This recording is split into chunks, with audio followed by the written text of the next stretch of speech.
All right, thank you very much, Madam Clerk. Hello, everyone. Welcome to the Clearview Township Council meeting for Monday, March the 23rd, 2026. It is just a little after 5:30 p.m. and Council is just returning from an in-camera session. And so we'll carry on with our regular agenda. I do want to acknowledge that our Deputy Mayor is joining us online today. Good to see you, Paul. Thank you. And we have all of our council present and many of our staff members here. So it's good to get going on this meeting. I'd like to begin our meeting excuse me, by recognizing the First Nations, Métis, and Inuit peoples of Canada as traditional stewards and caretakers of the land. We acknowledge that Clearview Township is located within the boundaries of Treaty 18, the traditional lands of the Anishinaabe, Haudenosaunee, Tiatanati, the Wendat, and is the home to many First Nations, Métis, and Inuit peoples as part of the intricate nationhood that reaches across Turtle Island. At this time of truth and reconciliation, we welcome the opportunity to work together towards new understandings and new relationships and ask the Creator for guidance in all that we do. And so I'm always pleased to be able to say the land acknowledgement as the mayor of this beautiful community. Council, as I said, item number 1 was our closed session So we're going to move on to approval of our agenda, which I believe is item number 2. And so I'll look for that. Be it resolved that Council of the Township Clearview hereby approve the agenda dated March 23rd, 2026 as presented. Deputy Mayor, would you like to move that? Thank you. Mr. Walker, thank you. All those in favor? And that agenda carries unanimous. Declarations of pecuniary interest.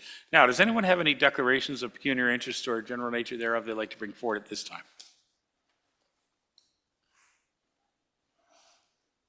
Seeing none, if something comes up during the meeting, please bring it forward, and that way we can deal with it right away. Item number 4 is our public participation period. Please be advised that comments and views expressed under public participation period are not the views of the Township of Clearview Council or the administration. Public participation is limited to 15 minutes. Each person is limited to 5 minutes. Questions or comments are to be directed to the mayor, and questions shall not refer to personnel matters, litigation or potential litigation, or planning matters that have already had a public meeting, or any item considered confidential. And for those members of the public not able to attend the meeting in person, a written public participation can be provided through the township's web portal. Written comments shall be received prior to noon, the Friday before the regularly scheduled council meeting. And as always, please remember to share the time with your fellow citizens. So at this moment, I'll go to our Deputy Clerk and ask Emma if we have received any electronic participations through the web portal for this meeting. Thank you, Your Worship. For this meeting, we received 2 electronic public participation questions that have been placed in front of you. Okay, thank you. I have them here in front of me, so they've both qualified to participate. So for members of council and members of the public, the first one is from Mr. Dave Witzka. He writes, seeing the fire department acquired a new Polaris UTV to replace the current Kubota UTV. Now we'll just stop right there and say we have not acquired anything yet. And further, the report indicates that it is a CF Moto UTV that's being proposed. So it's not a Polaris UTV. Can you tell taxpayers which forms of social media or printed media, i.e. the Creemore Echo, will be used to advertise the sale? And when was this bid posted, and how many bids and their pricing plans, and how many hours are on the current Kubota UTV? First of all, Mr. Witzka, many of these items that you're asking about are in the report. The forms of social media and printed media, etc., to advertise a sale. This municipality has been using GovDeals for many, many years. And I think that if council moves in that direction, as we would for any of our significant assets, they would move to the GovDeals site. And so we would not be using social media or printed media, etc., to do said advertising. And when was the bid posted, and how many bids and their pricing plans? Mr. Witzka, the report indicates the 3 qualifying bidders that were in there. They submitted their final price, which is how we receive our bids. And then as far as how many hours on the current Kubota, age of a vehicle in the fire department is actually a bigger part of the decision making about whether hours are relevant to the replacement of a vehicle. So I don't know the number of hours, and I'm not sure if it's in the report. Perhaps our fire chief, who is available online, Mr. Davidson, Fire Chief Davidson, do you have any comment on the hours on the current Kubota? Thank you, Your Worship. To you, there are just over 300 hours on the Kubota. All right, thank you very much. Okay, going to move on to the next question that came in through the public participation portal. This question came from Mr. Dave Witzka. The question is, how is the Kubota UTV sold? Is a reserve bid in place so the taxpayers get maximum return on their investment, or is just open to someone benefits on a deal over the taxpayer? So Mr. Witzka, as I said earlier in your first question, we will be using the GovDeal site if council decides to go the direction of actually selling this piece of equipment.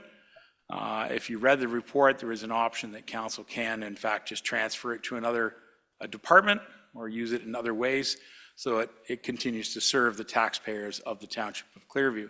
So that's your answers there, Mr. Witzka.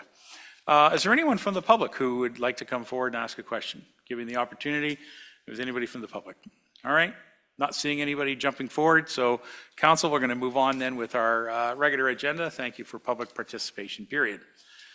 Okay, at this time, we do have the delegations and presentations. And council, we do have a delegation tonight. Friends of the Mad River is the NVCA Stewardship and Restoration Services. Don Little is going to join us, and he's going to present about the NVCA Conservation Authority. So Don, I welcome you to the microphone. Please step right up here to the mic. You turn that mic on by turning it green for go, and you can introduce yourself, and the floor is yours. Go right ahead. Thank you. Thanks for the opportunity to be here tonight. My name is Don Little. I'm the Manager of Stewardship and Restoration Services at the Nottawasaga Valley Conservation Authority. I've been in this role since October 2025, so still fairly new to learning about our organization and even the programs that I'm going to be speaking about tonight. So if there are any questions at the end, I'll do my best to answer them, but I will provide my contact information as well. So if there's anything that I can't answer tonight, I'll be able to get you any answers to any questions that you do have. So for this talk, I'll be discussing just the various types of programs offered by NVCA's conservation services. And at the end, I'll end off with an example of a case study. So shown on the screen here, just to start with a little bit of background. So this is a map of Ontario's 36 conservation authorities. So the Nottawasaga Valley Conservation Authority highlighted in blue in the center. So almost 95% of Ontario's population live in watersheds that are managed by conservation authorities, which are the areas that are highlighted in gray on this map. Slide. So conservation authorities, they became established in the 1940s with the creation of the Conservation Authorities Act in 1946. Nottawasaga Valley Conservation Authority in particular was established in May 1960. Our watershed is 3,700 kilometers squared and spans 18 municipalities. Our watershed flows north into Georgian Bay and the Great Lakes Basin. It also includes some smaller streams like the Pretty River that also runs north into Georgian Bay through Collingwood. It's mainly comprised of rural lands with smaller to medium-sized towns mixed in, and it's mainly agriculture and tourism that are the significant sectors in our watershed. Slide. So the business unit that I work for, Conservation Services, we have 4 departments that make up this business unit. So the 2 departments that I'll be speaking about today are the Forestry Department and then the group that I manage, Stewardship and Restoration Services. Slide. So each year, our forestry program works with property owners within our jurisdiction to plant around 100,000 trees. So to be eligible to qualify for this program, I need to have a minimum planting area of about 2 acres of land. So we're looking to plant large swaths of land. There are grants available to landowners to help cover the cost of these plantings. So for example, in 2025, landowners could apply to cover the costs anywhere from 60 to 88% of the planting costs. So that's kind of what I'm here tonight to help, showcase these or highlight these grant incentive programs. And to build off of that, if your property is 11 acres or more, you could also become eligible, or you also become eligible to become a managed forest in Ontario and benefit from that tax incentive of being a managed forest. So once you're enrolled in this managed forest program, the area of your managed forest is only taxed at 25% of the municipal rate. And then furthermore, our NBC forestry manager is a managed forest plan approver, and he can actually approve your managed forest plan. Slide.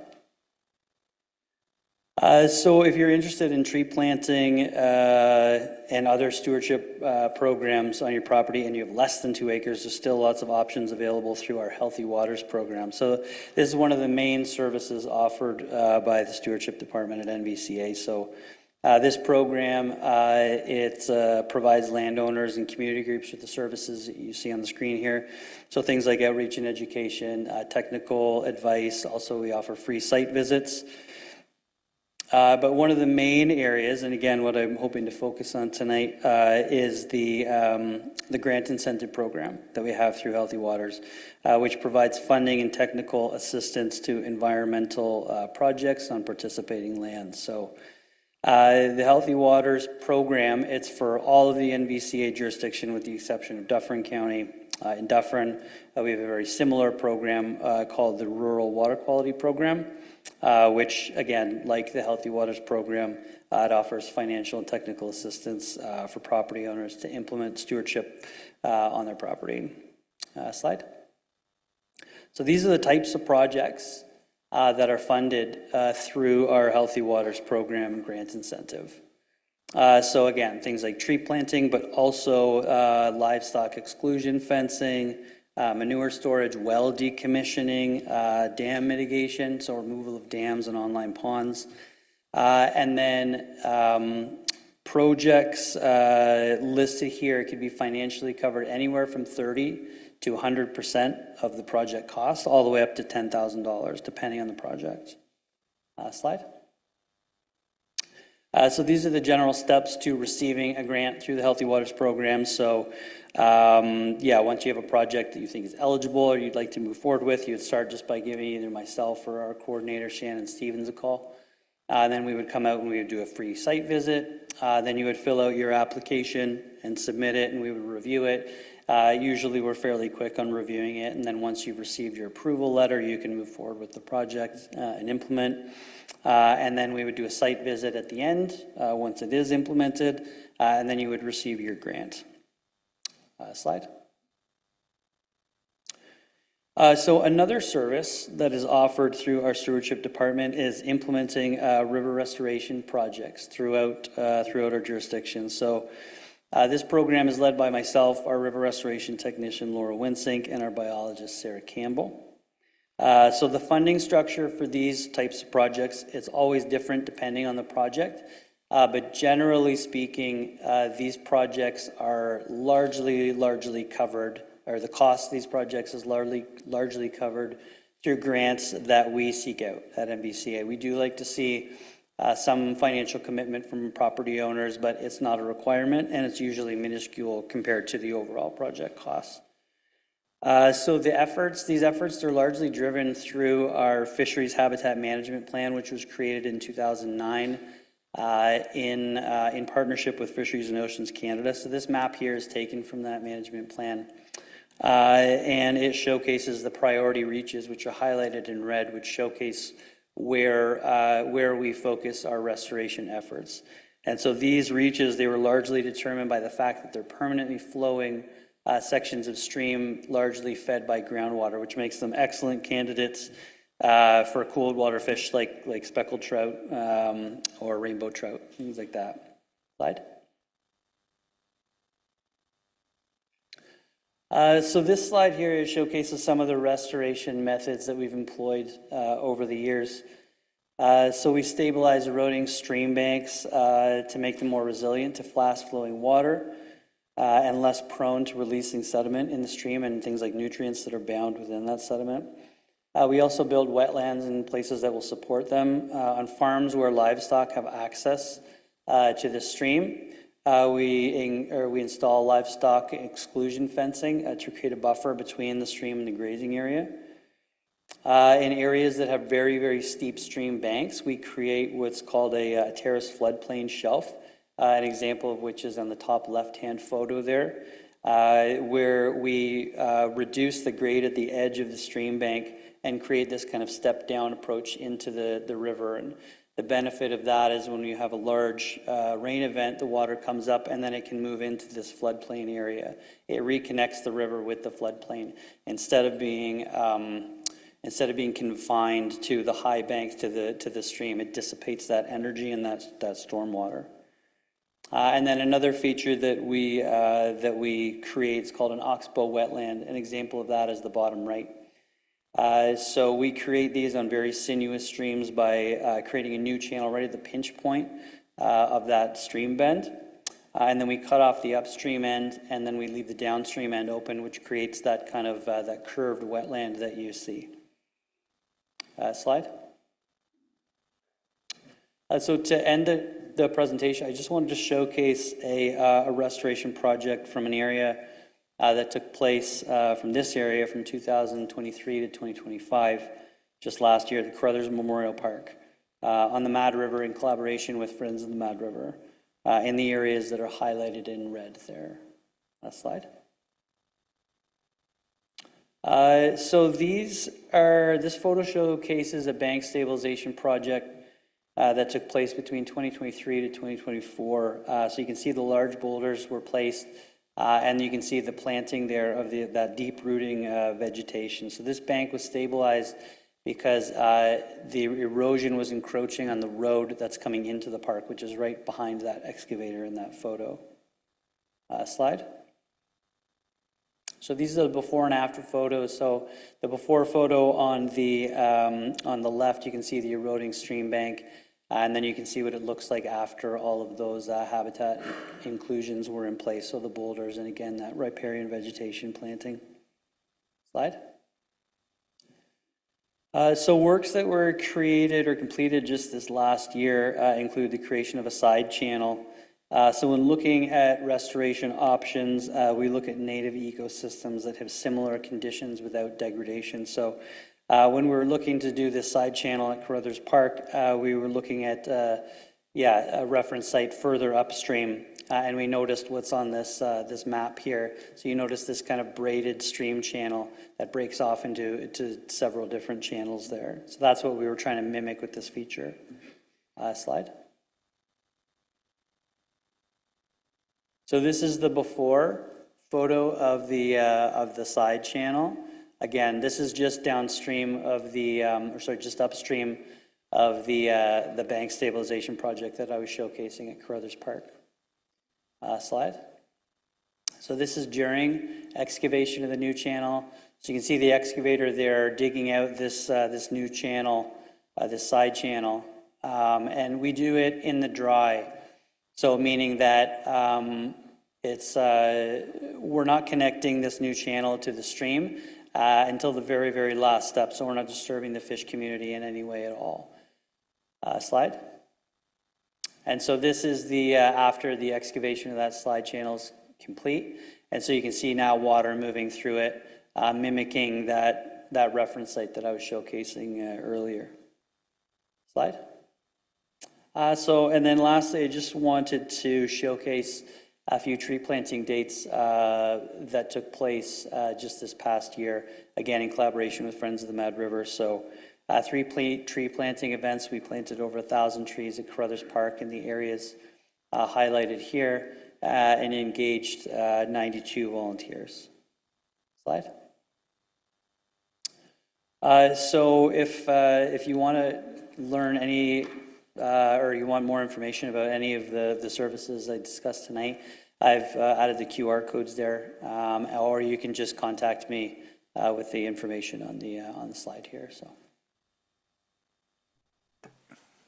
All right, thank you very much, Don. Very informative work, and thanks to the 90-some volunteers you recognize there as part of the Carruthers Park rehab work. So well done to them, and thank you very much for all their efforts. So I'll look to members of council if there's any questions they have. Yes, go ahead, please. Yeah, thanks very much for your presentation, Don, and I'll definitely be calling you because I have a couple of concerned residents right in Creemore that said they've lost 8 or 10 feet of Mad River bank in the last 5 years or so. So maybe we can have a look at it someday. Absolutely, yeah. If you want to connect us with those property owners, we'd be happy to come out, like I said, and do a free site visit. And just look at any kind of options that are available. Thank you, Robert. I see the Deputy Mayor has a question for you. I'm sure you know our Deputy Mayor, Don. Yep. Paul. Go ahead, Paul. Thank you. Don, one's a comment, one's a question. First comment, I just want everybody to be aware that, as Don highlighted, it's important, not every one of the programs that we offer through the NVCA is available in Clearview Township. For example, the well decommissioning program is not available in our community. So just be careful when people apply for stuff. Make sure we're going down the right rabbit hole, that we don't, it's not funded, it's funded differently, and we have to be careful with that. My quick question to you is, Don, the work we did last year there, how did it stand up with the ice jam this year? Yeah, great question. And I wish I had the timing of this presentation was such that I couldn't really add slides to it. We just got last week kind of a report on that erosion that took place actually at Carruthers Park. So in that bank stabilization project that I was showcasing there, the upstream end of it, 10 meters of that upstream end actually washed away as a result of an ice jam that occurred a kilometer and a half upstream of the park. So that ice jam diverted the stream flow basically through an agricultural field right through the middle of Carruthers Park. And it caused head cutting right at the top end of that bank stabilization project. So that caused about that whole bank stabilization feature is about 80 meters long, and it eroded 10 meters of the top end portion of it. So it created a big scour pool right at the top. So the report that we received from our river morphologist said that, the rest of the remaining 70 meters fared pretty well to it. When we design these habitat features, we design them to resist the water, in its natural kind of state of the stream. It's hard to predict, these types of events where you never know where the water is going to come from. And in this, it just came from in behind that habitat feature. And like I said, it just eroded kind of in behind it and undermined those rocks, and then eventually kind of washed that 10-meter section away. So thanks for asking that question. And yeah, we're looking into, like I said, we just got the report back last week. So now we're looking into kind of what next steps are to fix that 10 meters. But happy to say that the remainder of that habitat feature fared pretty well, all things considered, and in light too of the fact that a lot of that vegetation was planted was pretty new and didn't have a lot of time to establish. So the fact that it did fare well, I think bodes really well for the project. Like, one of the main points of that deep rooting vegetation is to anchor that soil in. So when it has a chance to really establish, it will fare even better, I think, to future events. So Thank you. thank you. Thank you, Paul. Councillor Janine, please go right ahead. Thank you, Your Worship. Years ago, we went to Elmvale personally to a presentation about planting trees. And do you know what type of trees are available, or is that something we've got to ask? And the amounts, because the amounts were, we had to get 100 trees, and we didn't want 100 trees, and they were limiting us to a certain types of trees. Is that something that we'd have to ask, like the QR code like the forestry contact, or can you enlighten us? Yeah, I think it depends a lot on the type of site. So when we're talking about, stream banks and things like that, we do a lot of like live staking, so willows and dogwoods and things like that. So just generally speaking, we try to use certainly like native trees and shrubs, things like that, and ones that are viable for the areas that we're planting.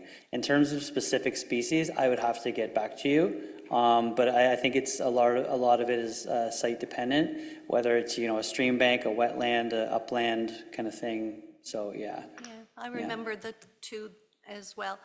My son's doing plantings for the Cubs and Scouts. Yeah. And would they be open to like a group such as that to do tree plantings? Would there be somebody to guide them as to spacing and where they should be put, that sort of thing? To do like a demo, like a demonstration of kind of. Well, even if I was to plant them on my own property, spacing is very important for trees because they overgrow. I'm just wondering if there's that kind of guidance in all of this as well. Yeah, I believe so. And for the, specifically for the forest, like if that's the kind of scope that you're looking at to plant, yes, certainly information is available through that QR code through our website, and then also certainly through our manager. Rick is his name. Yeah. Okay, thank you. Thank you. Thank you, Councillor. Councillor Beelan, I see you got your card. Go right ahead, sir. Thank you, Your Worship. I had a similar question about what kind of trees. I think it would depend on the soil, right? But are you replacing any of the ash trees that we've lost? Like, we've lost so many of them. Do you know if they can, is the NVCA doing some of that, or? Replacing, that's a good question. That I would have to get back to you on. Yeah, or I'd have to talk to Rick. Okay, and then my next question is about some of these grants that you give out, maybe for wildflowers. I know at one time, before beeton became beeton, there was a beekeeper who said, why don't we spread some seeds along the track? And it was originally called B-Town, they changed it to Beaton. Yeah. And I know our Climate Action Committee was talking about maybe doing something similar on the Simcoe County Old Rail Trail that they have now. Yeah. Maybe make some homes for bees, and is there a way to get seeds from you guys? And is there a grant for that maybe, or? That is, that's something that we're looking into a lot more of, and our coordinator Shannon Stevens is doing a lot of informative presentations on as well. So those, is on like native grasslands. Yeah, would those be broadcasted seeds or ones that you have to I plant? think, yeah. Because that'd be great, then I can borrow one of John's bikes there and broadcast them along that trail maybe. Perfect, thank you. Yeah. Always scheming. Good job, sir. Thank you. Other members of council, anybody else have any other further? Robert, one more, go ahead. I thought you were going to add, Marty, you'd bring me some fish for my section of Coates Creek that they've got highlighted there as a I did fish ask him that habitat. before the meeting, whether we could put some in Coates Creek. Yeah, we're not moving fish from one spot to another, right? We're not allowed to do that? Yeah, no, and I mean, in terms of stocking and things like that too, we try to employ, or we try to put our efforts more towards the things discussed tonight, like those different habitat features and managing our fisheries populations through those types of features instead of things like stocking, so. If there's nothing further from other members? So yeah, Marty, the go ahead. ministry has to give you approval on where because I'm part of the fishery in Georgian Triangle, they have to give you permission on where you can stock the fish, so we would have to get the ministry to ask the NVCA to put them in Coates Creek. If there's nothing further, I have a couple, just one quick question. I'm thinking more along the winter season. Particularly the Mad River as it goes through Creemore and that area, and then comes through the Carruthers Park. Is there any pre-planning done by NVCA staff in regards to looking for any obstacles or areas that could create ice damming along the river prior to the winter season hitting? I know that I've been spoken to by other members of our community in the Creemore area, and they shared with me that that was sort of a common occurrence. Yeah. Some 35 years ago, you'll see a machine sort of pushing rocks around to get ready for the winter season, and I don't think we really do that often now, do we? Yeah, not that I'm aware of, no. And so are you talking about like identifying and Identifying potential, Yeah. spots where you're going to get a ice Where there jamming would be, because you got rocks built up Yeah, not that I'm aware of any work being done around that. Yeah, I'm just interested in that because flooding is, you know, becomes very personal very quickly. You know, when the river comes into your basement, Yeah, you know, you're left on your own, and Yeah.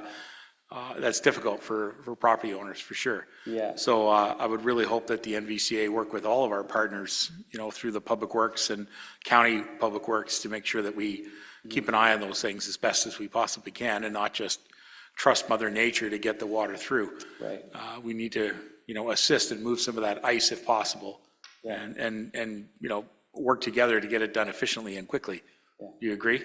Yeah, that's a good point. Yeah, for Absolutely. sure. All right. Well, thanks very much. Thank Been a you. very good presentation. Thank you very much. And I just want to throw a comment out there that Carruthers Park, well, Dan, I'm not sure if it's open right now. I know I drove by it and I saw that the barricades were up because I think the snowbanks were pretty high on that driveway going in. So I'm not sure if it's open yet, is it? I don't think it's accessible at this time. Do you know?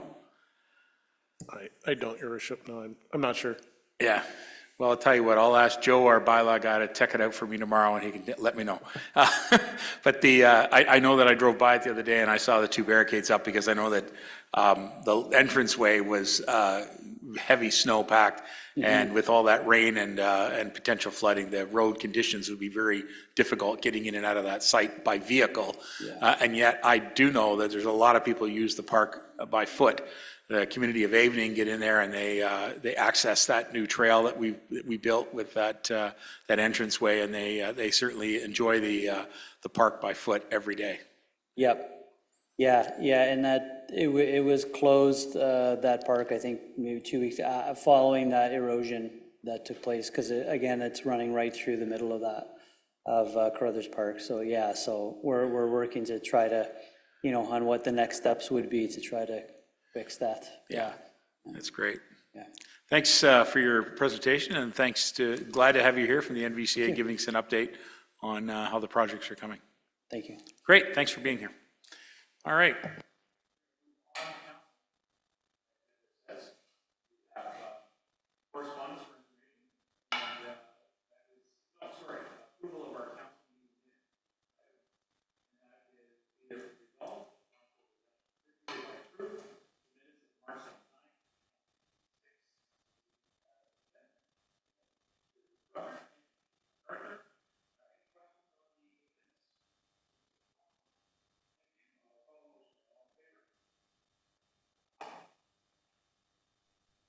We lost your voice, Doug. Oh, you're not hearing me? I didn't. Now I can. Everybody can hear me here. Okay. Hey, Paul, how Yes, about sir. this? All in favor? There you go.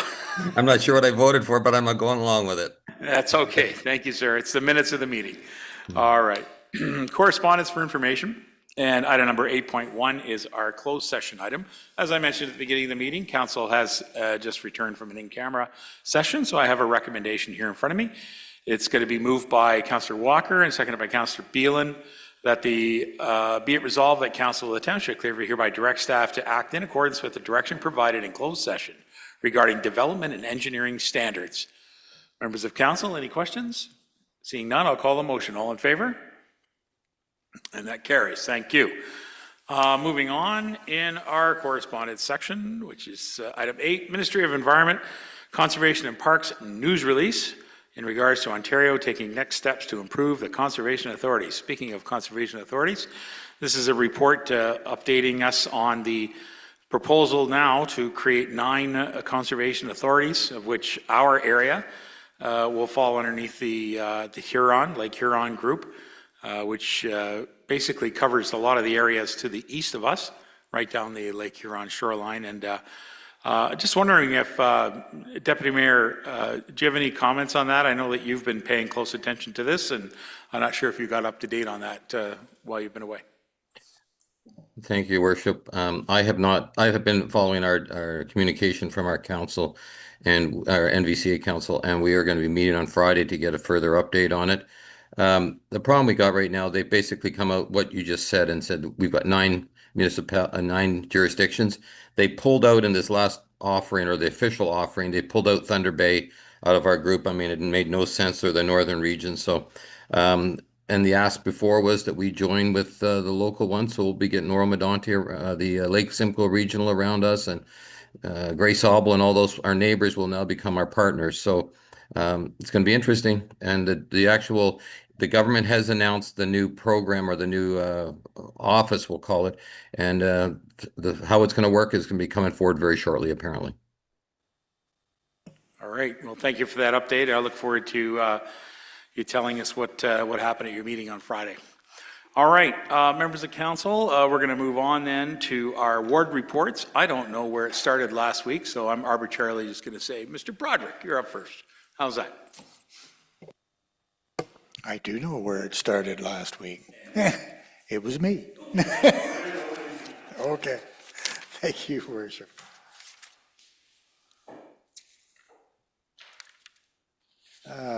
Starting with March the 10th, attended the Clearview Chamber of Commerce Executive Meeting. March the 11th, attended the facility tour and meeting of the potential office space at Wilcox Place for the Clearview Chamber of Commerce. March 12th, attended the special meeting for Clearview Chamber of Commerce. March 17th, attended the Clearview Library Board meeting. And tomorrow I will be attending the Simcoe County Board meeting. On the 26th, there will be another Clearview Chamber of Commerce special meeting, and the 27th, a Sunnydale Hall, small hall board meeting, and the 29th till the 1st, I'll be at the annual Good Roads Conference. That's it for me. It's good. Thank you very much, sir. Councillor MacArthur. Thank you, Your Worship. So on March 10th, I attended the Winterama Volunteer Appreciation Night, and already in the planning stages for bigger and better next year. So great group there. On the 11th, a Committee of Adjustment. On the 14th, was at the St. Patrick's Day dance at the Station on the Green with Strange Potatoes, and had a great party that night. And on the 19th was the Evening Hall meeting, and rumor is we might bring back the evening beef barbecue, so we're working on that fast and furious. So keep your calendar open in late June. Thank you. Thank you very much. Deputy Mayor, I'd like to go to you next if you have anything you want to add for tonight's meeting. I don't have too much to say. I've been away for 2 weeks, so I'll hopefully have something for the next meeting. How about you tell us what the price of gas is down there? $3.94 a gallon US, which is 3.9 liters. There you go. Good stuff. Thanks for that update. Don't ask me what the price of diesel, it's gone through the roof. $5.65 a gallon. Oh, boy. Yeah, that's tough. All right, Councillor Deneen, I'll put you next there. Thank you, Your Worship. Duntroon Hall's Green Beer Day was a great success. They had I've heard from them that they've really had a good turnout, and it was really well attended. Nottawa Hall, the Huronia Auto Wreckers and Recycling, they've agreed again to support the Nottawa Hall with our spring scrap metal drive. So watch for that coming. It's got to warm up just a little bit before we start doing something. So next month, April. I too will be at the Good Roads Conference this Sunday to Tuesday. And I've been asked to attend Women in Politics and Municipal Leadership Forum on Sunday. So I'm looking forward to that. And I guess we won't be back, so I'm just going to wish everybody a happy Easter at this time. Thanks. Okay, thank you very much. We'll hop on over to Councillor Beelan. Thank you, Your Worship. March 12th, the Brentwood Hall Board met, and they are starting up a farmer's market. It'll be every Friday, starting at the end of May, and they're looking for vendors. March 18th, the Station of the Green met, and we've approved replacing the front door. Currently, it's two 36-inch doors, and they're in bad repair, so we're replacing it with a piece of glass and one 42-inch door. I'll be at Good Roads, and March 27th. Now, people may want to take the day off work and go to this. It's the Warden's Simcoe County Bonspiel in Midland, and Clearview is putting in a team called Sweep Dreams. Councillor Deneen, myself, Dale Lightheart, and our skip is Councillor MacArthur. All right, I like that. Looking forward to hearing those results. Thank you very much for that. Councillor Walker. Thank you, Your Worship. Did you say sweet dreams? Sweep Dreams. Sweet dreams, oh my. Well, good luck. On March the 10th, we had an accessibility meeting, and as a result of that meeting, we had a letter submitted to us last year after Music Market and Parket with regards to some potential issues with accessibility. Prior to that, we had contacted Recreation Department, and we had Amanda and Grace at that meeting.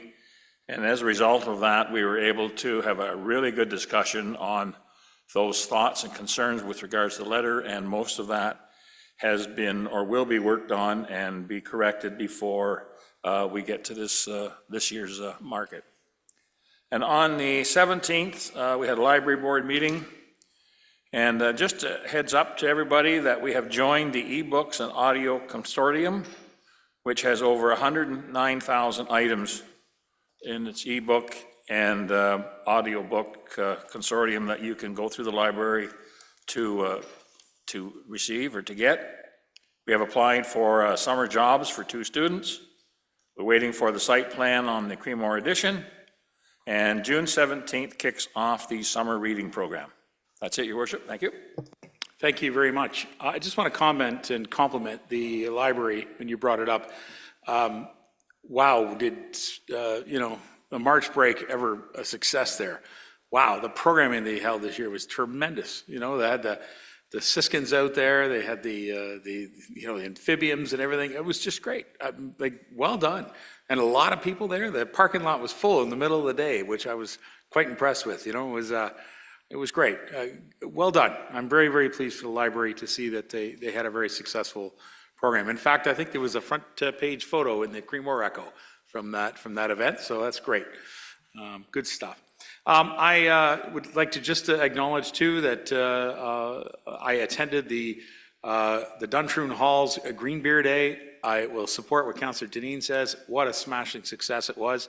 Everyone behaved themselves. They had a great dance, and it was just fun and great to see neighbors out of all ages. In fact, I even saw Gord's mother there, Mrs. Kerr. Barb, she was there. It was fantastic. And the Ben Gorham Highlanders, they just always inspire, and it's quite a sight to see them come in there and march up and down the dance floor and really bring that pipe and drum music forward. I must compliment the drum major. He was quite pleased to say that this is the first show in many, many years that he had more drums than pipes. So he had more drummers than pipers, which was kind of interesting because the band is made up of a lot of pipers, but it just so happened the timing of that one. And so the drums were terrific. It's just led by Don Foley, by the way. He's the drum major. He did a great job for them as always. So anyway, great job, Ben Gorham Highlanders. I like supporting them and like watching them in our community, and it's really interesting that they're a regional asset to all of us. They do practice at the Collingwood Legion, but believe me, many, many members are from the Clearview area, and we're really pleased and proud of the work that they do. So that's really all I have, other than I do have a county council meeting tomorrow, which will be a full agenda, and I'm glad that Councillor Broderick will be joining us there. I know the deputy mayor can't make it, so thank you very much, John, for sitting in as our alternate at the county council. And that's really all I have to announce at this time. So if council and the community and the staff are ready, we're going to move on to item number 10, which is our first set of public reports. We do have the Public Works Department here with a couple of reports about our drinking water quality management study and the annual management review. So the first one is a recommendation, be it resolved that Council of the Township of Clearview hereby receive report PW 004 2026, the DWQMS annual management review dated March 23rd, 2026 for information. A mover and seconder, please. Mr. Broderick, seconded by Councillor Deneen. Thank you very much. Warren Raymond is here. Warren, would you like to add anything to your report as the water compliance officer for the township? It's great to have you here, and if you've got anything you want to add to the report, please do. Absolutely. Just a quick blurb here, Your Worship. Good evening, Your Worship, and members of council. Just presenting the Drinking Water Annual Management Report. This is conducted in accordance with provincial regulations and Clearview's operational plan for the water department. This helps to ensure continued safety, effectiveness, and the sustainability of our drinking water systems. Through this report, we have discussed a variety of topics, including regulatory compliance, water quality monitoring, infrastructure needs, customer feedback, and risk management. These are just several facets that were covered. This report is just one of the ways we try to demonstrate a commitment to providing safe drinking water to the residents of Clearview, and as continuing improvement is also one of our main goals. This report also helps to serve in that facet. With that said, I'm happy to answer any questions you may have. Thank you very much. Congratulations on a good report. Congratulations to all the staff who work and keep our water system safe, and thank you for all of their hard work. Members of council, do you have any questions about the report or the content of it? Yes, go ahead, Robert. In my mind, 100% is 100%. There's no way to sugarcoat it. It's 100%. Zero non-compliances. Appreciate that. The deputy mayor, go ahead, sir. Just a quick question or comment. In the report, it said about there was 4 situations at different well projects, and it all handled within an hour or so. I thought that was really good to see that, and there was no implications because of it. So I think that's important. People aware that we are not infallible. We have situations that happen, but our staff was able to handle them. So thank you very much. Thank you. Thank you. I will ask this question for the residents that are that had to deal with the low pressure system up there. We're at the far end. Can you just outline for us how we monitor for that pressure failure, and how quickly we reacted to something like that? So we have our SCADA system, Your Worship, that can monitor pressures throughout the system, in addition to visually picking up those cues if low pressure incidences due to water main breaks, et cetera. Those are visually observable as well. And with those low pressures in mind, we have pressure sensors that can pick up those drops, and with that, that's alarmed out to our operations staff. That allows them to respond quickly and to go to the pump houses, depending on what situation or whereabouts the occurrences in town, and determine what's going on and take it through there.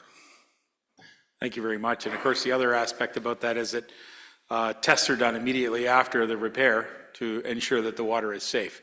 Yes. And I think that that test is done even outside of the regular testing after a repair has been mitigated. Is that right?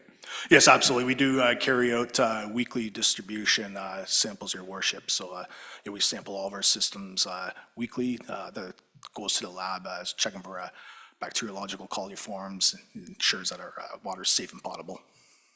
Thank you very much. Water compliance is very important. We don't see you that often, but I'm sure glad you're there. Oh, thank you for being there, and thank you to your team. Thanks. Members of council, you have no further questions? All right, then I'm prepared to call the motion. All those in favor? And that carries unanimous. Thank you very much. There's a supplemental report here. It's PW 005-2026, the 2025 MECP Drinking Water Inspection Report. And the recommendation says, be it resolved, the Council of the Township of Clearview hereby receive report PW 005-2026. It's the 2025 MECP Drinking Water Inspection Reports dated March the 23rd, 2026 for information. Mr. MacArthur, thank you. Mr. Walker, thank you. Warren, is there anything you want to add to that? Or is it that report similar to the previous comments? Your Worship, that's similar. That report's very similar to the other comments. I'd just like to state that with the 6 systems in mind, 420 to 500 points of compliance were checked for, adherence 100% across all that. And just it's a testament to the township's high standards, dedication, knowledge, and competency of operational staff, and just the commitment from both management and top management to support those efforts in order to provide safe drinking water. All right, thank you. A question for Dan, who is the Director of Public Works. Dan, as we look forward to the Klondike Park water system coming online, that'll be 20 months away, 18 months away, something like that. Have you taken into consideration the expansion of this report as a result of that system coming online? And is there anything that you are doing from the management side to make sure that that's included in these future reports? Thank you, Worship. Yeah, we certainly have it in mind. It is a bit out of mind just because it's so far away, but this will just be, it'll be an addition to the Stainer drinking water system, right? So it will have the same inspections, the same requirements that is required of the existing Stainer water system. So it will just be treated as an expansion to the system. Right. You've identified the test points where we'll be testing water from and how to keep track of this new pipe, right? Exactly. Good. And I just want to also, if you will, Your Worship, just to reiterate on what Warren said is that that the 100% inspection that we get is not by accident. With Todd and Dale and Warren and all the staff out in our water and wastewater department, they're very diligent and maintain our system to the top notch that we get the 100% inspection scores that we do. So just want to tip my hat to them, and also by a commitment of senior management and council on funding and providing the funds necessary and the work that's required to keep those systems 100%. Excellent. Good confidence. I appreciate that. Thank you very much. Council, do you have any questions to this final report? No? I'll just add a comment there. I think that it's important to note that Dale Lightheart, while he knows a lot about water systems and water, he also knows a lot about frozen water and can throw a rock down the ice. And so I hope that Skip MacArthur, you'll put him to work. Okay? Thank you very much. Members of council, you've got a motion in front of you. I'm prepared to call the motion. All those in favor? And that carries unanimous. Thank you. All right, I'm going to move to item number 10.2. This is from our Fire and Emergency Services. I believe, again, the chief is online. He's not joining us here tonight. He's feeling under the weather, but he's available for questions. So the recommendation here is in front of us. I'll read it, look for a mover and seconder, and then we can have a discussion. Recommendation is, be it resolved that Council of the Township of Clearview hereby receive report FD 001 2026. It's the Fire Department UTV purchase dated March 23rd, 2026. Item 1, that Council approve the quotation from Parkway Power Sports in the amount of $41,745.98, including the HST, for the purchase of one 2026 CF Moto UTV. And item 2, that the current Kubota UTV be sold as surplus equipment with the funds to be allocated to the Fire Department Apparatus Reserve. Okay, is there a mover and seconder on the floor, please? Mr. MacArthur, thank you. Mr. Beelan, thank you very much. I'll give the chief an opportunity to comment on this, and then I can open the floor. Chief Davidson, do you have anything you'd like to add? Thank you, Your Worship. So over the last several months, a lot of research has gone into this purchase. It was narrowed down to a very small list of UTVs that would work with our current towing setup. And when we factored in things such as the warranty, the power, and overall pricing, CF Moto ended up on top. And like I say in the report, it's up to council what you want to do with the Kubota UTV if we so choose to purchase a new one. All right. Then can I ask you, and through you also to the CAO, have yourself and the Director of Recreation had a conversation about this UTV, and through that to the CAO, is there any discussion about transferring that machine to any other department rather than putting it up for sale? I'll go to the CAO Ferguson first. Go ahead, John. Thank you, Worship. No, we haven't discussed what we would do with the Kubota, although we could certainly do that. All right. Thank you very much, Scott, and thank you, John. As members of council, do you have any questions to this? Mr. Beelan's up first, and then Mr. Van Staveren. Go ahead. Is there thank you, Your Worship. Is there an estimate on how much the old machine is worth? Do we have a guesstimate?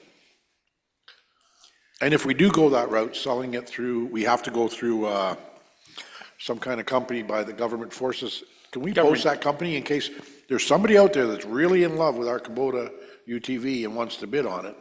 They should be able to find out what website we sell it on, right? Gov Deals, as I was saying earlier, is what we've been using. What's it called, Done Deal? Tell you what, if I may, John Ferguson, I'll just go right to Dan. Dan, we do a lot of deals with Gov Deals. You sell equipment through Public Works. This would be a similar kind of activity. If you want to represent Scott on this, go ahead. Yeah, Your Worship, yes. That is essentially the purpose of Gov Deals, GOV Deals.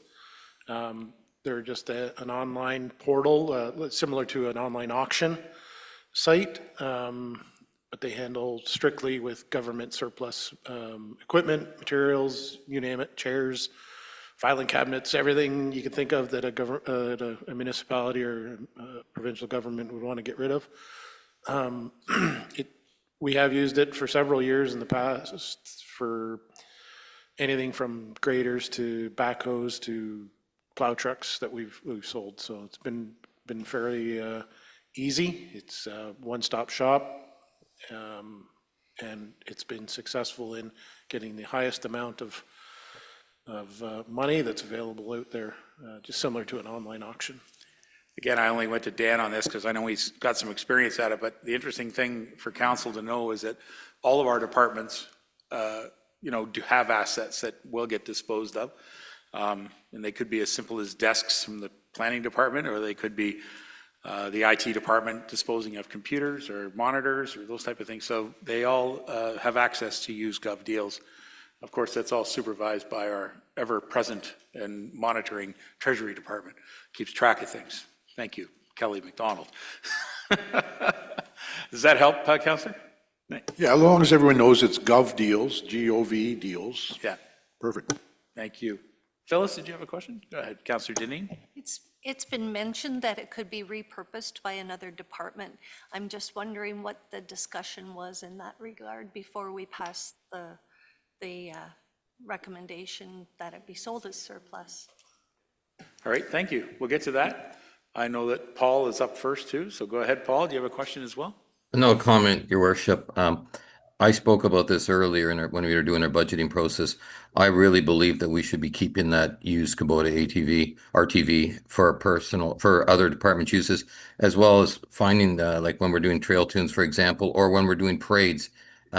It's an indispensable vehicle, and we can use it as a backup still if our fire department still needed it for emergency management situation, because it hasn't let us down yet.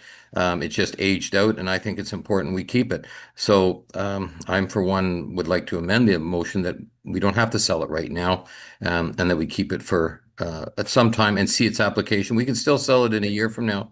I will speak quickly about Gov Deals. I do use Gov Deals, so it's a good website for using, just for speaking to it. Thank you. All right, Paul. Well, we'll consider that in a moment. There's a couple of hands up actually online that the clerk is telling me about. So Terry Vachon, our Director of Recreation, is available, as is Scott as well. I'm not sure who wants to go first. Or Scott, let's go to Scott first. Scott, you want a question or something you want to add? Go ahead. Yeah, thank you, Your Worship. I did have a conversation with the Director of Parks and Recreation, and there is a potential use for them there, just to support the Deputy Mayor's statement. And the approximate value based on what's for sale now is roughly $15,000. All right, so it's roughly $15,000. All right, good. And I was just going to go to Terry, if you don't mind. We'll go to Terry Vachon next, and then I've got some councillors. Mr. Vachon, have you got a use for this machine? Could you maybe describe that to council for our consideration?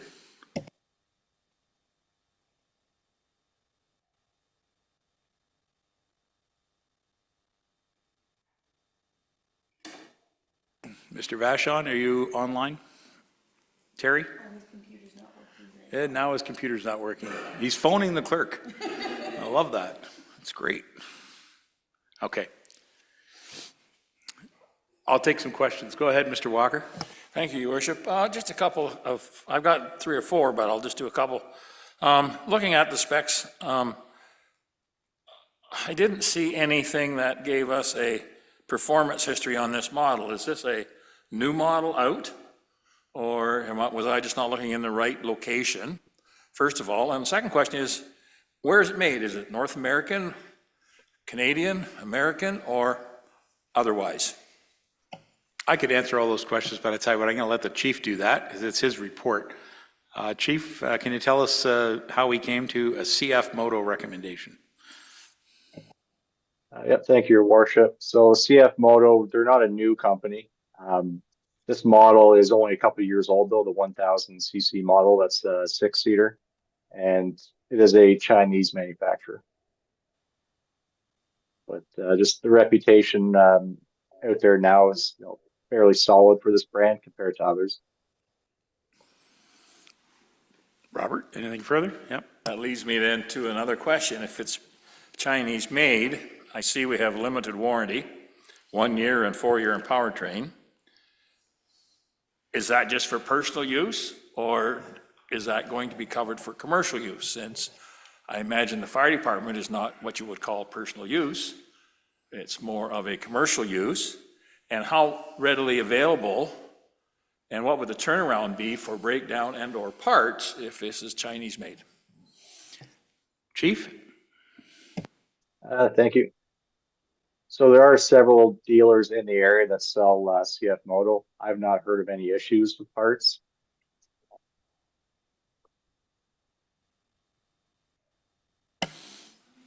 Okay. And so back to the warranty. It is a 4-year powertrain warranty that I would assume, I'll have to look it up, but it should be covered whether it's personal or township use. And 4 years is one of the highest warranties that I found available for these UTV, ATV brands.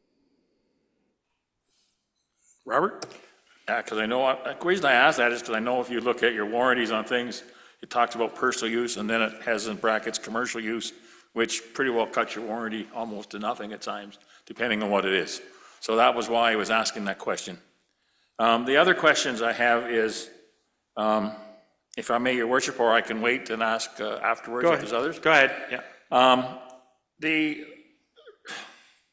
limitation on quotes, fine tuning to one specific reminds me of years back, roughly early 2000s, when we had tenders here that were refined so much that bids were almost impossible to get, and we weren't getting our best price. What they did was they looked at specs, they gave the specs or equivalent, which opened the field up to other dealers to bid on. And it did, once they did that, it worked a little in their favor for a few years. And then, I mean, there's some things that you can't go that route, but there are things that I think you can. And I'm just wondering if, if we need to look at that in tenders where we put our specs on paper on the tender or equivalent, which opens up the field then to other dealers, because we have dealers in our own Clearview Township that weren't able to even submit a tender on this because of the itemized fine tuning of the product. Chief, anything? I do have a comment on that. The reason we chose CF Moto ultimately was the overall size. Our goal was not to have to buy a new trailer. The CF Moto is 6 inches shorter than the Polaris, which is the comparable model. And it's already going to be maxed out on our trailer as it is, so this was a safer bet. Because we are adding a track system to it that increases the length considerably. Okay. I know, it's frustrating. I want to support local as well, just like anybody else. Go ahead, Marty. Thank you, Your Worship. I'm kind of agreeing with the deputy mayor. We don't have to sell this right away if we can find a use for it, but I just want to make sure we have a place to store it so it doesn't get damaged or worth less money in, say, half a year from now. And then I'm not sure where we would use it. I'm kind of thinking maybe public or Parks and Rec, like for the students watering flowers. I remember seeing in Angus, they had one similar to this where 2 students were in it. The driver would be driving, the passenger would be texting or playing a game. They stop, he gets out waters, and the driver gets his phone out and starts texting or playing. So it's kind of comical, but yeah, we could probably use it or sell it. We don't have to make that decision right away. I would say that activity is not limited to UTV use. I've certainly observed that with my own vehicles, to be honest. There you go. Phyllis, do you have something else? And then I want to go to Terry Vachon and then to John Broderick. Go ahead.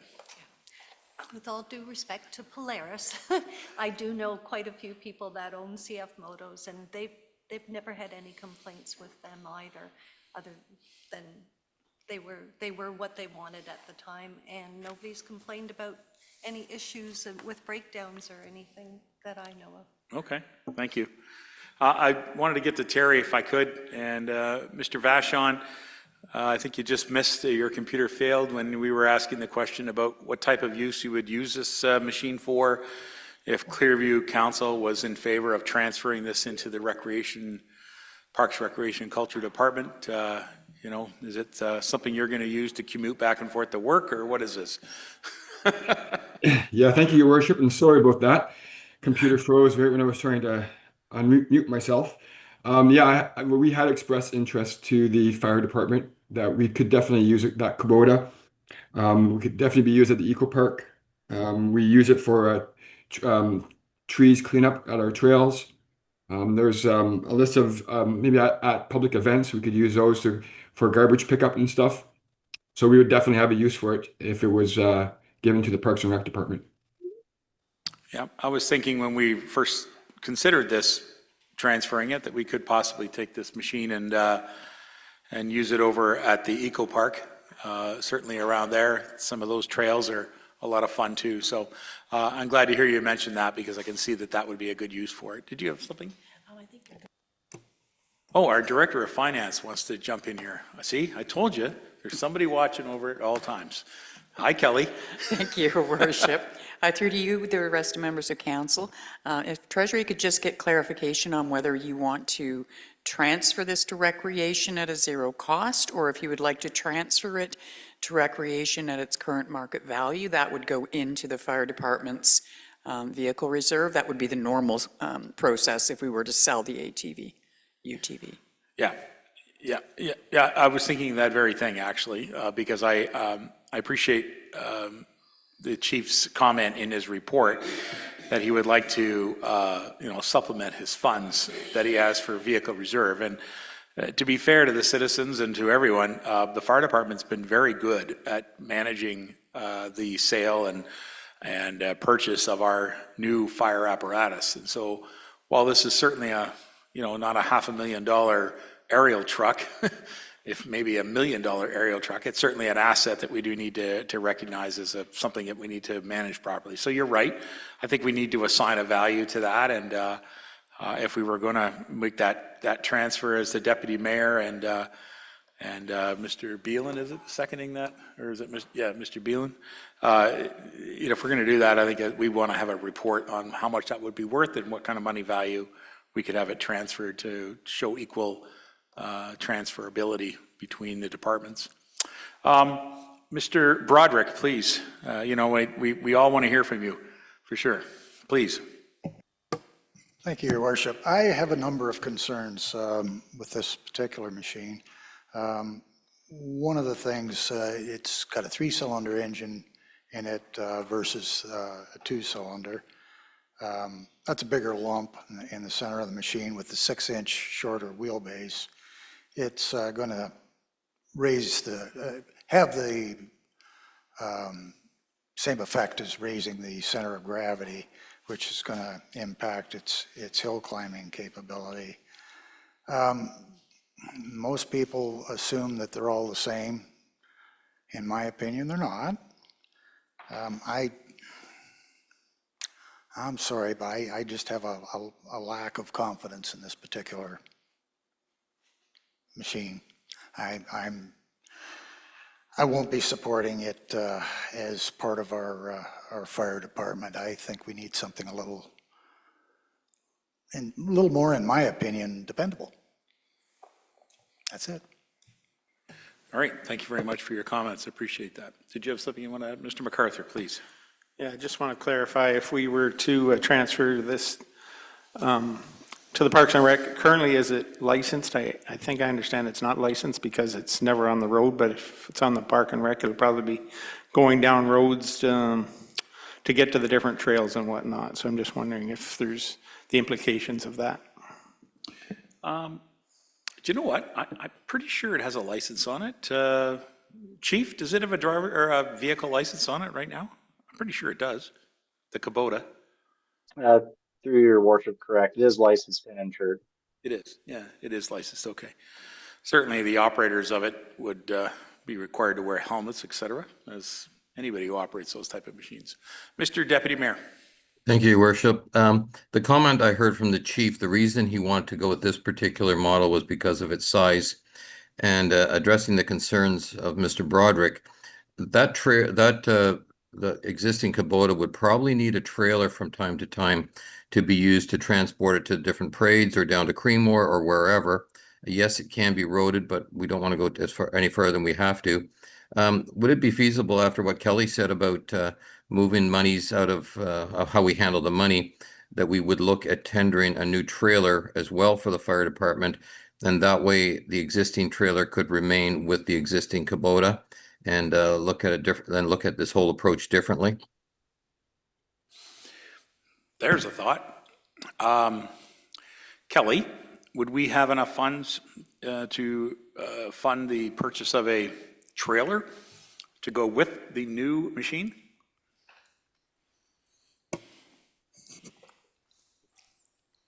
Through your worship to the rest of council, in the budget this year, no, council would have to make a special resolution. However, it wouldn't affect the tax rate because these are funded through the equipment replacement reserve.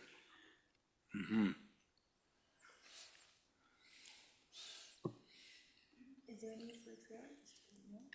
Terry, would you feel that there's a need for the trailer, or would you use it just in and around the Stainer community because that's where you feel it would probably be served best in the type of parks? Or would you feel it'd be something that would have to be moved from one corner of our community into the other? Thank you, Your Worship. Through you to the rest of council.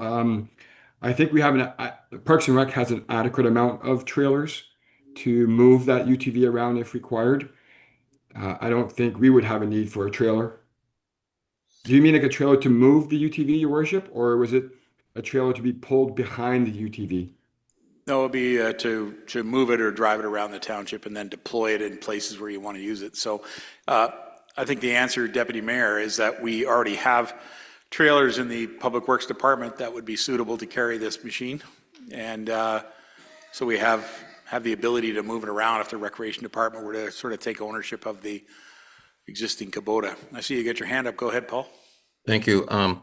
If we are buying a machine because of the size of the trailer and it's not the appropriate machine for the job, I don't want to cut our staff's ability to have the proper machine. So if we may be wise in this situation to postpone this motion and make sure that it comes back with the right decision, so that if we need to buy a new trailer to get the proper machine, I would suggest we look at that as well. Well, look at council, there's lots of discussion here, but you know, what you could do is you could defer this to the next council meeting so that staff could come up with some more answers in regards to whether we purchase a new trailer or not. Through the Treasury Department can help the chief come up with a number. We could defer the motion. You could defer the motion based on your discussion as to whether CF Moto or another manufacturer is what you would rather see the department have, and ask for it to be brought back in a week. Or you could, we could pass the motion or vote on the motion and see where the votes lie. It matters not to me. I'm more in the interest actually of making sure that we have the equipment available and getting it outfitted in time so that the department can continue to provide the service that it does, particularly in the grass fire season, which isn't that too far away, to be honest. So I'll leave it to the floor if there's anybody who would like to bring forward a recommendation or anything you'd like to add. Yes, go ahead, Robert. Yeah, I'm just talking trailers, whether there's a possibility of a trailer swap, whether the Parks and Rec could give up a trailer to the fire department that would possibly handle a bigger machine and whatnot. So just, I'm in favor of deferring this whole motion and just want to put that point out there. Okay. So you're asking for a deferral? I would support that. Okay, he's asking for a deferral. Is there a seconder on the deferral? Mr. Walker is going to second the deferral. Okay, so on deferrals, we always ask for when. I openly, yes, so refer to staff for more information to have it returned to council. So when would be, when would you like it back? I'll give the benefit to the CAO and to the chief. What council meeting would you like to bring this back to?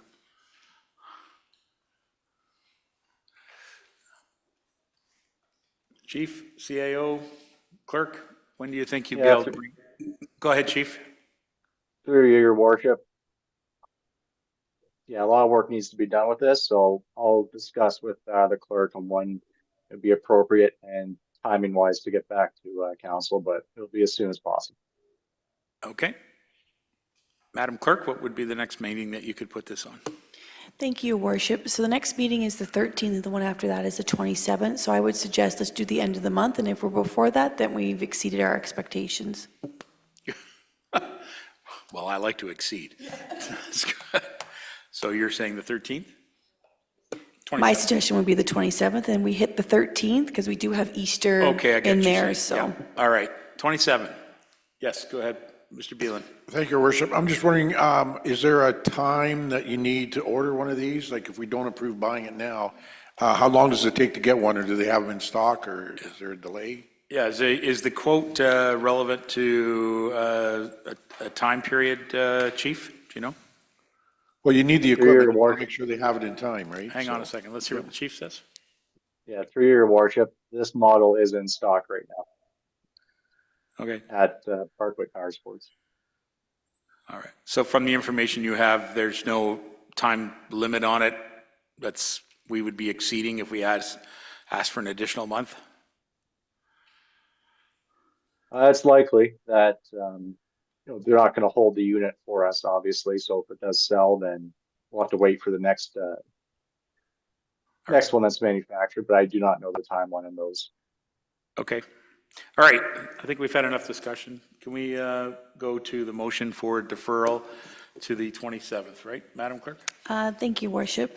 So moved by Councillor MacArthur, seconded by Councillor Walker. Be it resolved that the report before Council regarding FD 001 2026 Fire Department UTV purchase be referred back to staff looking at different options of UTVs, including the purchase of a new trailer that can accommodate a larger piece of equipment, and that the updated report be brought back to Council by the April 27, 2026 meeting.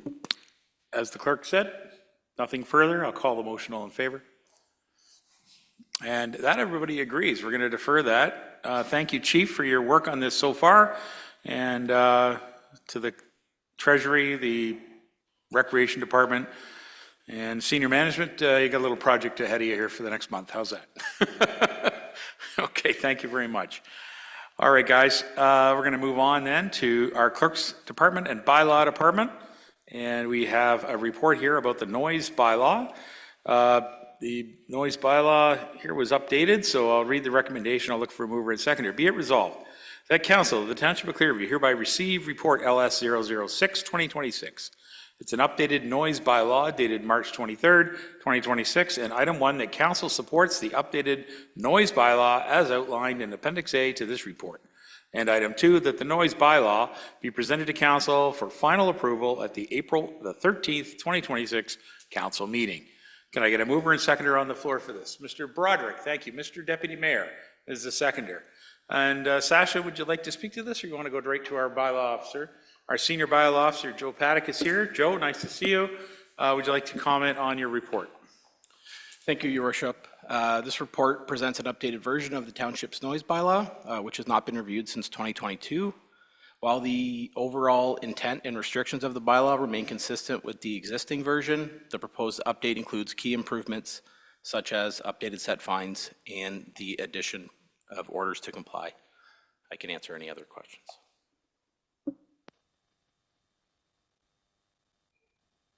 All right, thank you very much, Mr. Paddock. Members of council, do you have any questions in regards to the updated noise bylaw that'll replace our existing bylaw.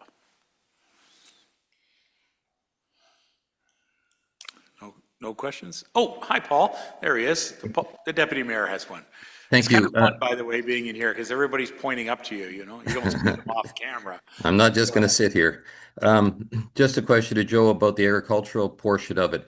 With operations like elevators and trucking grain to elevators and stuff when farmers are combining whatever, are they exempt from your bylaw? I know farm equipment operation is, but are elevators and stuff as well exempt? Through your worship to Deputy Mayor, yes, so all agriculture, horticulture operations are exempt. Thank you. Any other members? No? Okay, not seeing any. I have a question for the senior bylaw officer. I did note that in your chart that you indicated in the bylaw shows that wood chipping operations would be prohibited on a Sunday.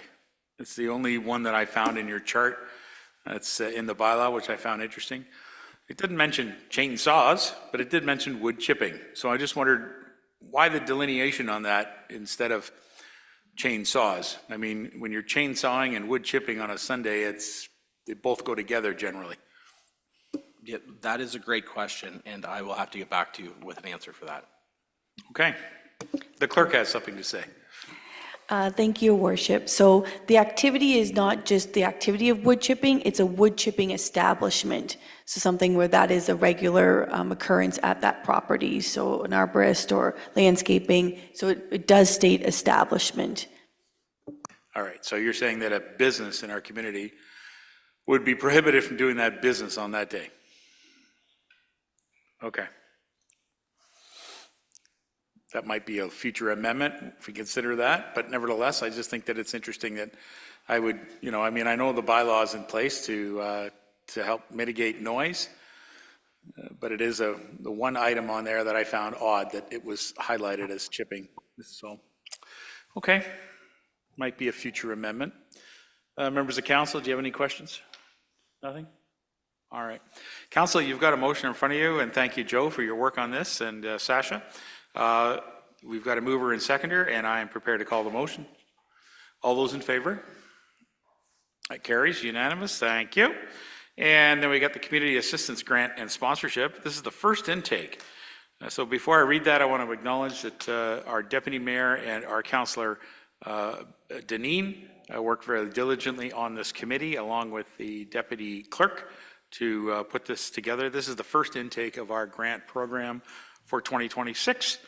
And so the report is quite good. I'll read the report and then we will have a conversation. Be it resolved that Council of the Township of Clearview hereby receive report LS 007 2026, the 2026 Community Assistance Grant and Sponsorship first intake period dated March 23rd, 2026. Item 1, that Council approve the distribution of the 2026 Community Assistance Grant and Sponsorship first intake as outlined in Appendix A to this report.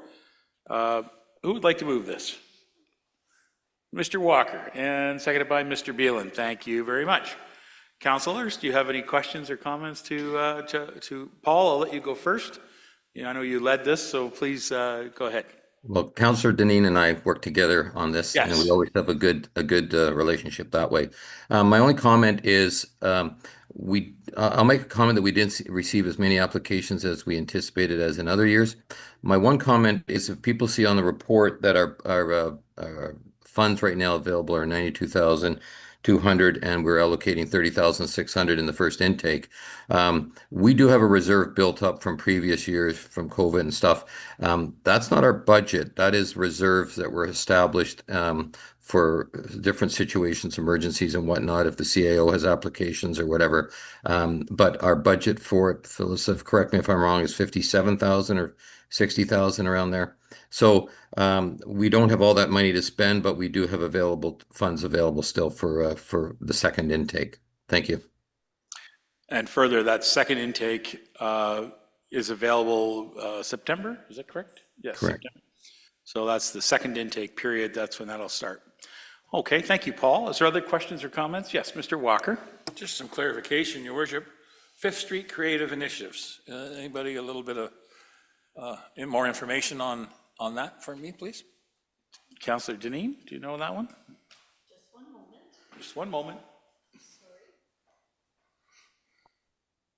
They are not-for-profit. They work, Fifth Street is where it was originated in Collingwood. However, they do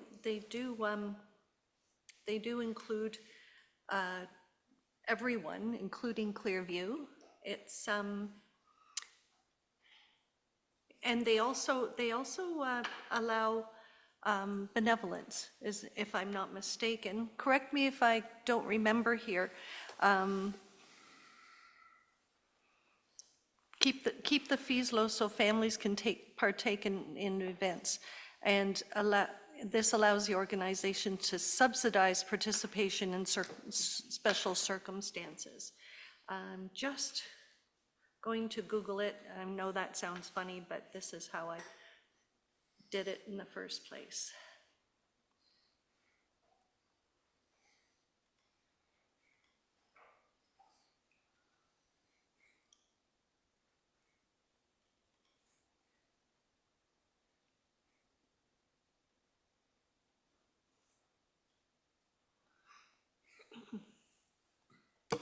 I have Googled it if you want me to bring it up. Go right ahead. I'm a little bit Okay, quicker on. They do a youth Yes. theater summer camp, and go ahead.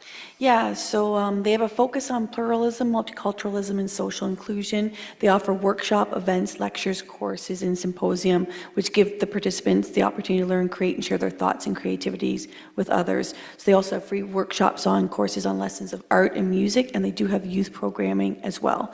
They also partner with other nonprofits organizations to have new venues and programs that are accessible to communities. So It's a registered charity, and it seeks to bring children, youth, seniors, and people living with disabilities and people from vulnerable communities, as well as general public, together for the arts and multiculturalism, social inclusion, and they offer symposiums and things, and a lot of it is done by younger people, and they present a lot of the initiatives, and they have a lot of input in it.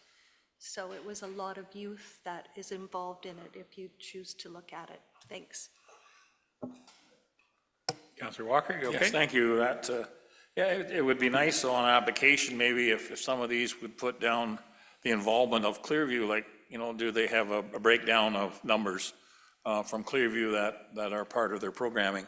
And that leads me to my next question with regards to the Home Horizon. Was there anything on their application that indicated the number of participants, number of support help that was given in Clearview? Please, go right ahead. That's the Barbara Wider House, and that's students, basically, like a lot of Clearview students go to CCI. A lot of those children, some of them are couch surfing and stuff. They put people from that situation into their own independent living. And Home Horizons also, you might remember Councillor Walker was at the youth center when they had that open house, when they were over there. Home Horizons was there with that. Yeah, I have no problems with the donation. I just wondered about numbers. That's all. No, I don't. That are from Clearview. That's all. You sometimes wonder. We would probably never get that from them just No. because of privacy. Okay, yeah, I don't need names. I just wondered Yeah. on numbers. That's all. Anyways, thank you. All right, thank you. Is there any other questions from our members? Mr. MacArthur, please. Yeah, through you to the treasurer, I seen her head twist when Paul asked about the reserves and what the actual budget amount was. Did you look that up, Ms. Treasurer? Through your worship to Councillor MacArthur, you know me too well. I did. The total budget for this year is $65,000, so we have a bit to go. Thank you. Members of council, anything further? Nothing further? All right.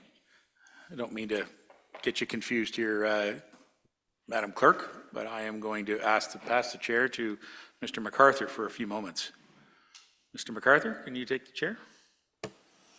Yes, I can. So, Your Worship, do you have some comments on this motion? I do. I'd like to make an amendment, if I may. I'd like to see the Creemore Horticultural Society receive $1,500. They had asked for $2,000, and this chart shows that they're receiving $1,000. So I'd like to up that to $1,500. And my purpose for asking for that amendment is that I think that the Horticultural Society is now in a quote unquote a growing phase, considering that the Village Green Park has really established itself. And I think that there's a bunch of new people that are getting involved there. So I want to support them, with a level of equality between that and the Stainer Horticultural Society. So I'd like to see that be 1,500 rather than 2,000, or rather than 1,000. That's my ask. So I can consider you the movement to Sure. that amendment? Yeah. Is there a seconder for that amendment? Mr. Broderick seconds that motion. Any comments from the rest of council or Paul? No? No comments? Okay, I'll take the motion then. Motion on the floor to amend the amount of money going to the Creemore Horticultural Society from 1,000 to 1,500. All in favor?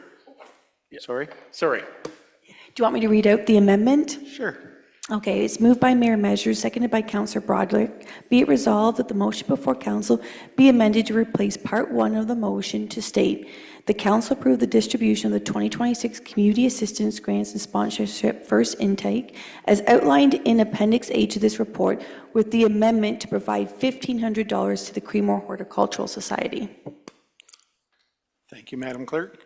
See, she says it so much better than me. And takes twice as long, but I won't mention it. All in favor of the motion? That carries unanimously. I'll send the chair back to you. I'll leave it with you for one moment. I just want to bring a comment forward, and I'm interested in council's consideration on this. The Raise Youth, the Raise Resources for Area Youth.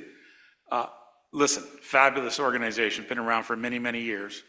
And I find it so rewarding when I go to graduation ceremony, or any of you that have attended the Stainer Collegiate graduation, to see a young person receive a quite significant scholarship that they receive from Raise. I mean, they've had people receive $20,000 in sponsorship or scholarship from the school or from Raise Place presented at graduation.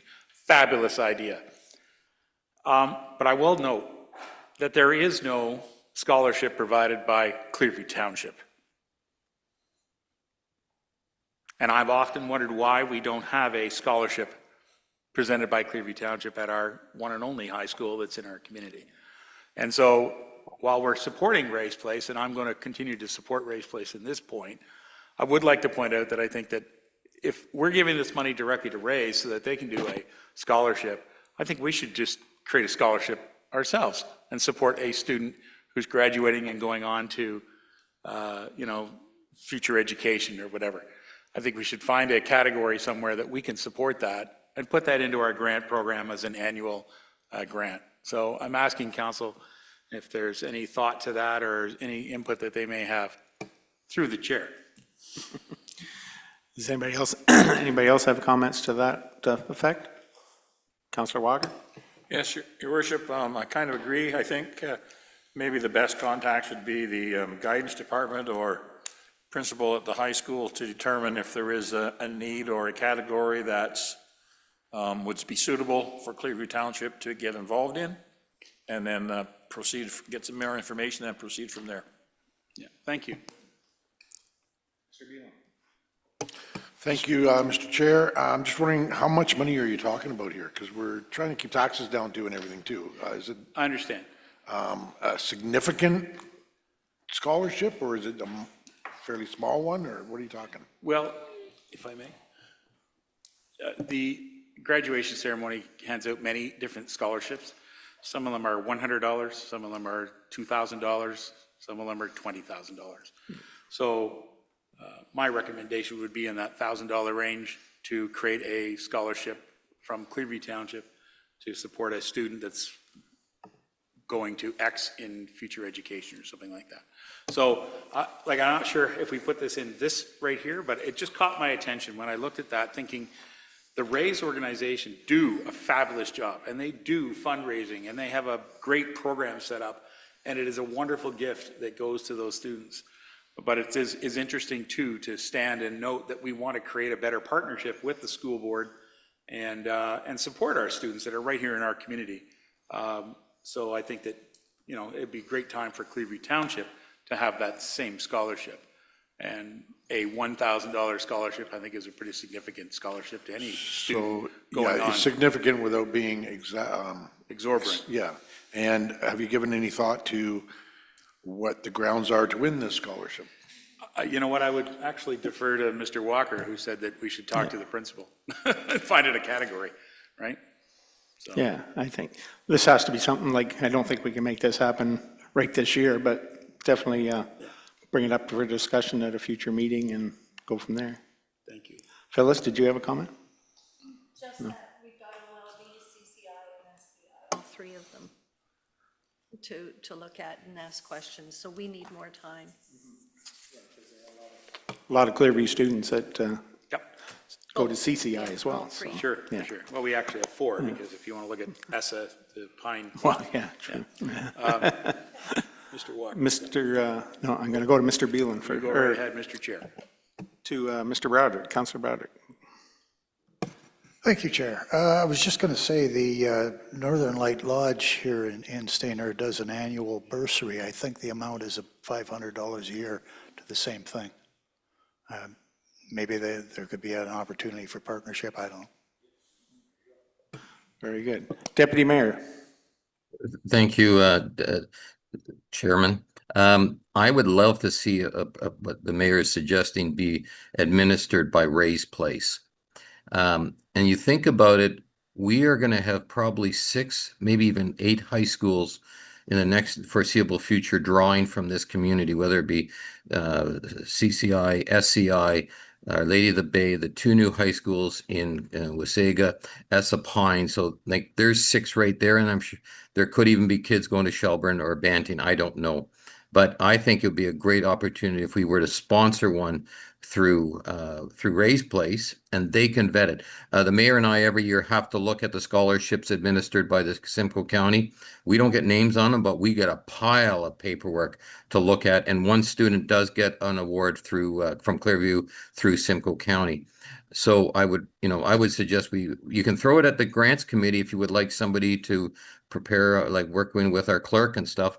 Let the grants committee work on that for you, and we'll bring a recommendation come fall or whatever. So that's my thoughts. Thank you. Yep, no, that sounds like a good plan to me. Back to Councillor Walker. Yeah, I was just going to say that I think it needs some groundwork, some homework. I know the Lions as well. They gave, and it goes, I think, into the pot, and then it helps. They support different bursaries and or things with that money. So yeah, scholarships. So it's I think we need to contact a school and or go through Ray's Place, whatever, to find out what was needed. That's all. Thank you, Your Worship. First, we have to pass the motion as amended, and then we can go to a brand-new motion regarding this one that I have drafted. So, yeah. Thank you, and I appreciate your guidance, because I wasn't sure if somebody wanted to jump in and create it right here, right now.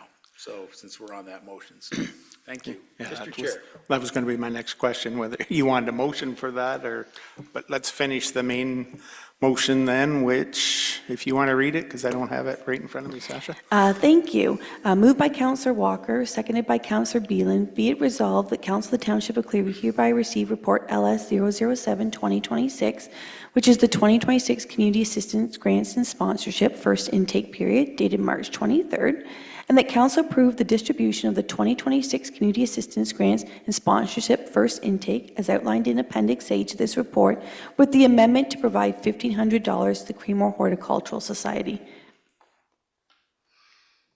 Okay, is there any more comments? Okay, call the motion. All in favor? Motion carried. And thank you, through you, Councillor MacArthur, to the rest of council. So just by listening, there could be another motion on the floor separate from this one. And it could be it resolved that Council of the Township of Clearview hereby directs staff to research the creation of a scholarship or partnership for a high school student graduating and attending a post-secondary institution in the amount of $1,000, and that a report be brought back to council at a future meeting for discussion. That sounds good. Do we have a mover? I'll move that, sir. Moved by Mayor Measures, second Councillor Broderick. Any discussion, any more discussion on that?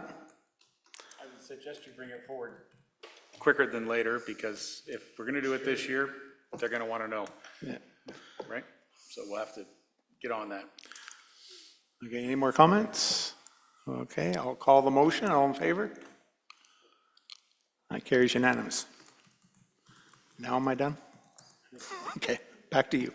Thank you very much, Councillor Chair MacArthur. Good job. Okay, we're going to move on, guys. Thank you very much for all your work, and thank you, Deputy Mayor and Councillor Deneen, for working on this, along with our Deputy Clerk. All right, moving on to 10.3.3. This is the report about the Agricultural Advisory Committee. The terms of reference have been presented to us for consideration. So I have the recommendation here in front of me. I'll look for a mover and seconder. Be it resolved, the Council of the Township of Clearview hereby receive Report LS 009-2026, the Agricultural Advisory Committee Terms of Reference, dated March 23rd, 2026. Item 1, that Council approve the establishment of an Agricultural Advisory Committee through the terms of reference as presented in Appendix A to this report. And item 2, that a bylaw finalizing the Agricultural Advisory Committee terms of reference be presented to, or at the April 13, 2026 Council meeting. Is this moved by Deputy Mayor Van Staver, seconded by Mr. MacArthur? Are there any questions to the report? I will say it's a very good report as far as I read the whole terms. It's a lot of work and it looks great. It makes it very clear that these volunteers will be advisory to council and speak to issues that are important to the agricultural sector. I also found it interesting too that staff recommended that this be a committee of 5 as compared to our other committees, which are a committee of 7. So I guess in the future, if we find that there's a great deal of interest, council would have an opportunity to expand it to 7 if we wished, but keeping it at 7 would be the maximum number as per our bylaw and procedures. So I'm very comfortable with the recommendation of staff to go with 5. Anybody have any questions? Yes, Mr. MacArthur. Yeah, I'd just like to say that compared to other townships that I've read their reports or their terms of reference, this falls in line basically with the status quo and whatnot. And just like to say, I've already heard of 3 or had 3 inquiries as to when they sign up. So I don't think we're going to have any trouble filling this committee. And as we all know, it's with the radar and everything, this is a timely topic. So. Certainly it is. Certainly it is. Other members, any questions? Paul, go ahead. Oh, he's muted. You're muted there, big fella. Try the mute. Here we go. Yep, sorry, I'm quiet. Just a few people have talked to me about possibly extending it at a later date for commodity representation. Some of our groups, whether it be producers, beef producers, whatever, who are specific. I like the idea of how it's starting right now, that it's a non-generic group. It represents all farmers in our community, and we can always help it grow later if everything continues on. Thank you. Good point. Excellent. Thank you. Other members? Seeing none? Yes, Madam Clerk. Other way. I've had this on the whole time. And just for greater certainty to all of council and the public, we'll start recruiting for the next term of council. This won't be established at this moment. It'll be for the next term of council. Yeah, that's right. It's December 1st or something like that. Is that right? Yeah, technically the new term starts November 15th, but as you guys have been through it, we usually try to do appointments in the first meeting in December or in January. Yeah, so something like that. End of year, early in the new year. Good stuff. All right, members of council, if there's nothing further, all right, thank you again to the staff that worked on this. This is a good step forward. Council, you've got a recommendation in front of you. I'm prepared to call the motion. All those in favor? That carries unanimous. Thank you so much. All right, council, this is the Joint Compliance Audit Committee. for the municipal and school board elections. Be it resolved that Council of the Township of Clearview hereby receive Report LS 010-2026, the Joint Compliance Audit Committee, Municipal and School Board Elections dated March the 23rd, 2026, and that item number 1, Council approve the Township of Clearview participation in the Joint Compliance Audit Committee facilitated and administered by the County of Simcoe for the 2026 and future municipal and school board elections. And item 2, that a bylaw be presented to Council prior to August the 1st in each election year to establish terms of reference and appoint members to the Joint Compliance Audit Committee with participating municipalities within the county. Okay, you caught me off guard there about the future things, but anyway, I read that and I must have missed that when I was reading it earlier. I'll look for a mover and seconder. Mr. Broderick, thank you. Ms. Deneen, thank you. Go ahead there, Sasha. Would you like to speak to this, Madam Clerk?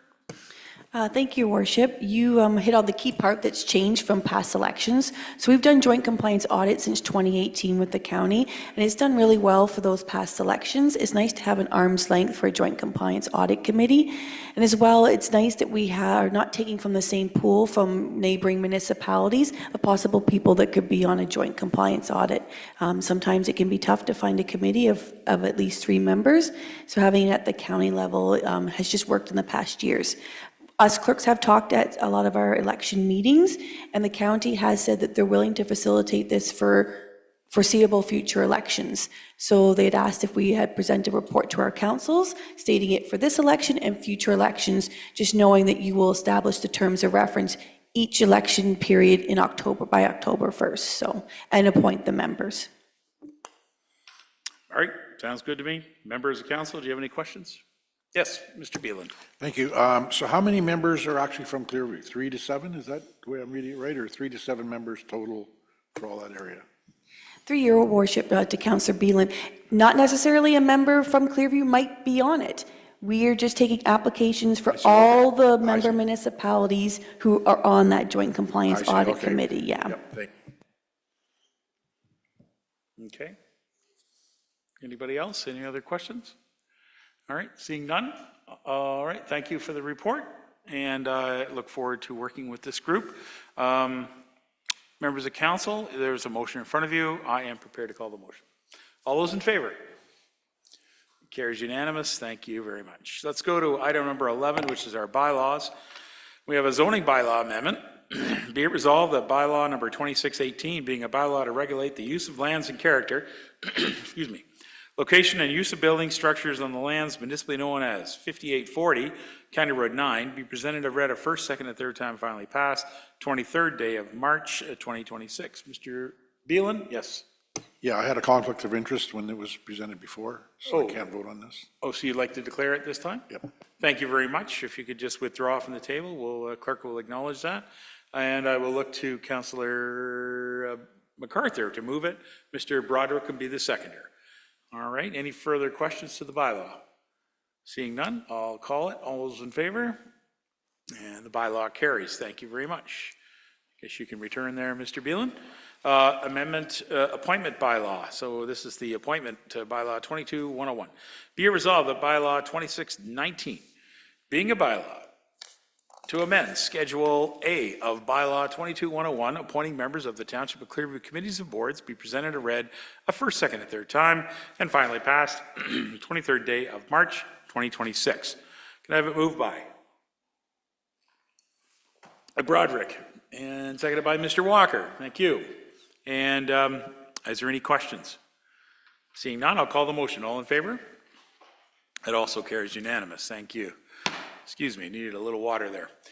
This is the development charges bylaw 2443.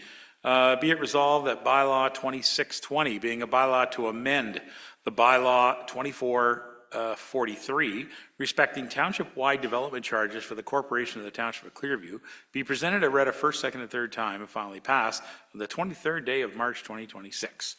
Okay, Mr. Councillor Deneen. Councillor Beelan, will you be the seconder? Thank you. All those in favor?